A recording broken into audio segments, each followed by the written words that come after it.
Hello dear students, कैसे हो? आपका मेरे चैनल होम केमिस्ट्री क्लासेस पर स्वागत है। आज बात करने वाले हैं electrophilic substitution reaction of carboxylic acid.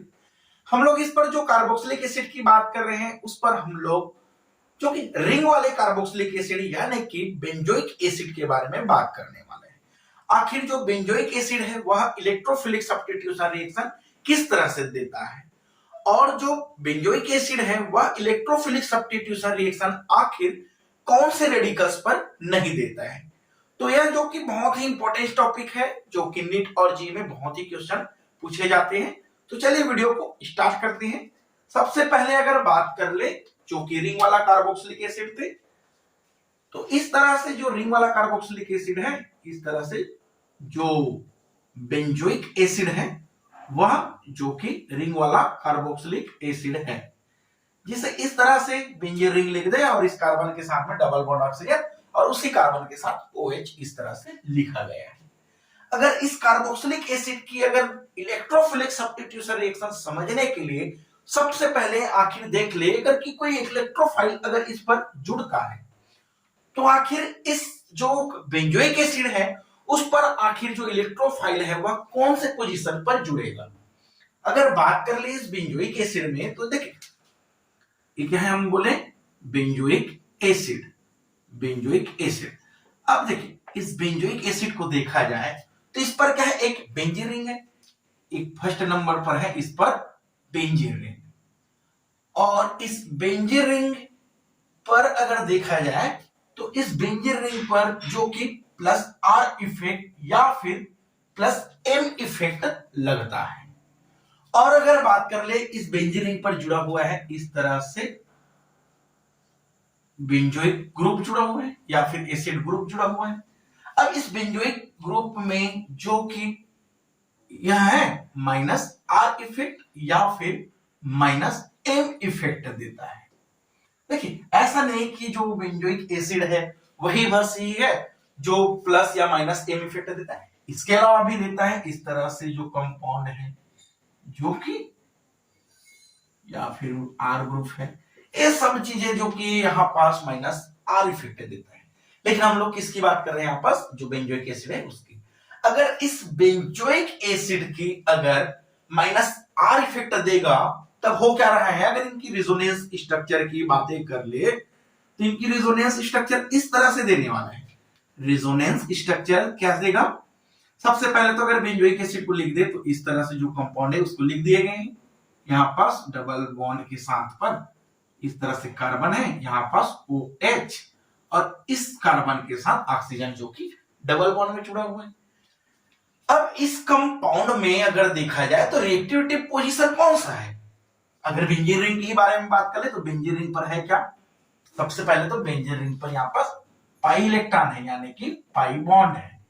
अब पाई बॉन्ड है तो वही बॉन्ड तो ज्यादा ब्रेक होगा, बस इसे रिंग पर जो कंपाउंड जोड़ने वाले हैं इलेक्ट्रोफाइल वही आके ऐड होगा। तो इनकी रेजोनेंस कैसे देगा, अगर जो कार्बोक्सिलिक एसिड के कार्बन और ऑक्सीजन के बीच में जो डबल बॉन्ड है वह डबल बॉन्ड जो कि यह इलेक्ट्रॉन इस ऑक्सीजन की ओर चले गए और यहां पास जो बॉन्ड है वह इस कार्बन कार्बन के बीच में आ गया, हाँ तब उस कंडीशन में क्या होगा, यह रेजोनेंस देगा। कैसे रेजोनेंस देगा, इस तरह से लिख दे बेंजीन रिंग है और इस बेंजीन रिंग के साथ ही कार्बन जुड़ा था, यहां से OH जुड़ा हुआ है, बस इस ऑक्सीजन के साथ जो कार्बन था जुड़ा था उस ऑक्सीजन में आता है इस तरह से नेगेटिव चार्ज आ जाता है। और जब यहां पास जो कार्बन कार्बन के बीच पर जो पाई बॉन्ड था वह भी कार्बन कार्बन के बीच में चले गए हैं, उस कंडीशन में आया यहाँ पास डबल बॉन्ड और इस जगह में आ गया है पॉजिटिव चार्ज और इस बॉन्ड को इसी तरह से रहने देते हैं। अब क्या करेगा, अगर फिर से अगर पाई बॉन्ड इस ओर विस्थापित हो जाए तब यहाँ पास क्या है, पॉजिटिव चार्ज हट गए और इस जगह में पॉजिटिव चार्ज आ जाता है। क्या स्ट्रक्चर दिया है, यहां से अगर देखा जाए तो इस तरह से स्ट्रक्चर देते हैं जो कि कार्बन ऑक्सीजन के बीच पर डबल बॉन्ड, कार्बन कार्बन के बीच पर डबल बॉन्ड, ऑक्सीजन हाइड्रोजन और ऑक्सीजन पर नेगेटिव चार्ज। अब यहां पास जो बॉन्ड है उसको लिख दे और यहां पास आ गया है इस तरह से पॉजिटिव चार्ज। अब क्या करेगा, अगर यह जो बॉन्ड है वह इस कार्बन कार्बन की ओर फिर से शिफ्ट हो जाए, उस कंडीशन में क्या देगा, फिर से यह रिजोनेट हो जाएगा। तो रिजोनेंस होकर इस तरह से कंपाउंड बना लेगा। डबल बॉन्ड है, OH है, इस ऑक्सीजन में निगेटिव चार्ज, फिर जो बॉन्ड है यहां पास आ गए हैं, इस जगह में और यहां पास आ गए, इस तरह से प्लस चार्ज। अब क्या करेगा, अगर फिर से इस बॉन्ड को इस ओर ले जाए और इस वाले बॉन्ड को इस प्लस चार्ज की ओर ले जाए, तब क्या बना लेगा यह, फिर से देखा जाए तो इस तरह से जो कंपाउंड है, यहां पास आ गया डबल बॉन्ड फिर डबल बॉन्ड, और यहां पास ऑक्सीजन और ऑक्सीजन और कार्बन के बीच में डबल बॉन्ड, इस तरह से आ जाता है। जो पहले कंपाउंड था, कंपाउंड वैसे ही फिर से बन गया। हाँ, लेकिन इस पर देखा जाए तो 1 2 3 और एक खुद के मिला के यहां पास 4 रिजोनेंस स्ट्रक्चर देता है। इस तरह से 4 रिजोनेंस स्ट्रक्चर दिया। और अगर इस रिजोनेटिंग स्ट्रक्चर की बातें कर ले फाइनली, तो इसकी रिजोनेटिंग स्ट्रक्चर ऐसा देगा कि इस तरह से अगर बना दिया जाए, यहां पास आया तीनों बॉन्ड था, कार्बन ऑक्सीजन के बीच में इस तरह से OH और यहां पास डबल बॉन्ड, ऑक्सीजन पर लिख देगा पार्शियल नेगेटिव चार्ज, यहाँ पास पार्शियल पॉजिटिव चार्ज रहा, यहाँ पास भी पार्शियल पॉजिटिव, यहाँ पास भी पार्शियल पॉजिटिव। यह कौन सा पोजीशन रहा, अगर देखा जाए तो यह जो कि आर्थो पोजीशन था। ये वाला कौन सा था, यह पैरा पोजीशन था। यह वाला फिर से कौन सा पोजीशन था, आर्थो पोजीशन। तो इसकी रेजोनेटिंग स्ट्रक्चर है वह कहां दे रहा है, एक तो दे रहा है आर्थो पर और दूसरा किस पर दे रहे हैं, पैरा पोजीशन पर दे रहे हैं। देखिए इस पर जो कार्बोक्सिलिक एसिड है वह पूरे इलेक्ट्रॉन डेंसिटी को अपनी ओर ले लिया है, और बेंजीन रिंग का इलेक्ट्रॉन क्या है, ऊपर की ओर चले गए, इस तरह से कार्बोनिल ग्रुप कार्बोक्सिलिक ग्रुप की ओर चले गए। अब देखा जाए तो इस पर यहां पास जो पोजीशन बचता हुआ है, कौन सा पोजीशन है ये, मेटा पोजीशन।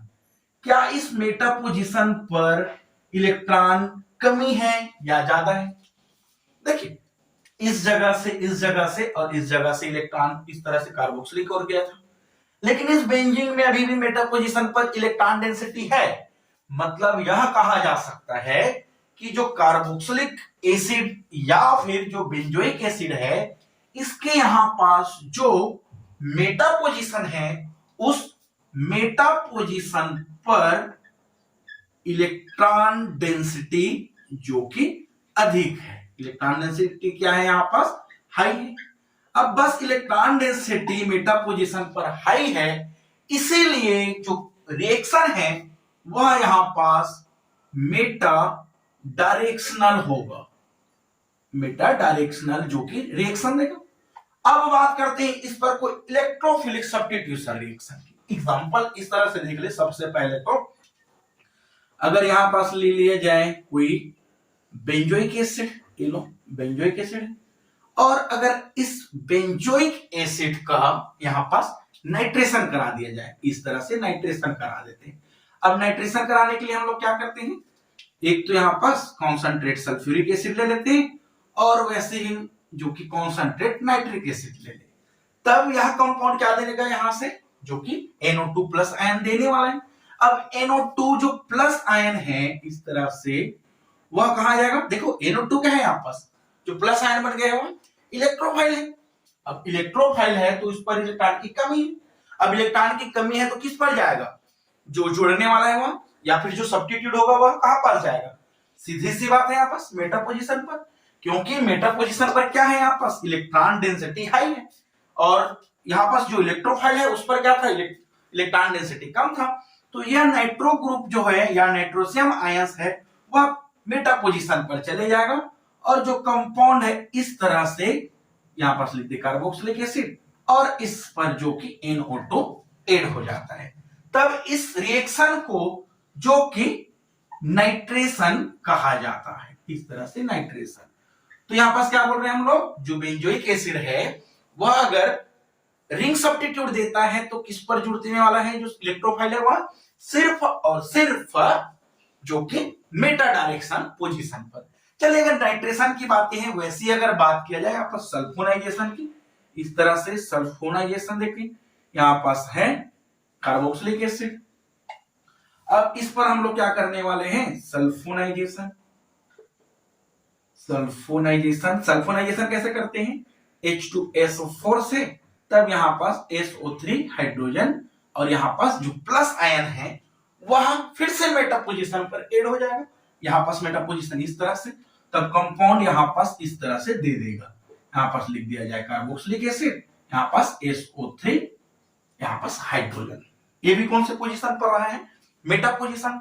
अगर वैसे ही अगर बात किया जाए हेलोजिनेशन की, तो हेलोजिनेशन कैसे देगा, इस तरह से हेलोजिनेशन की बात कर ले कि ब्रोमीन है और इस ब्रोमीन के साथ पर फेरिक क्लोराइड भी है, तब क्या करेगा, यहां से जो ब्रोमीन है फिर से वह कौन से पोजीशन पर जाके जुड़ जाएगा, जो कि अपने ही मेटा पोजीशन पर, तब इसे हेलोजिनेशन या फिर इसे ब्रोमोजिनेशन कहा जाता है।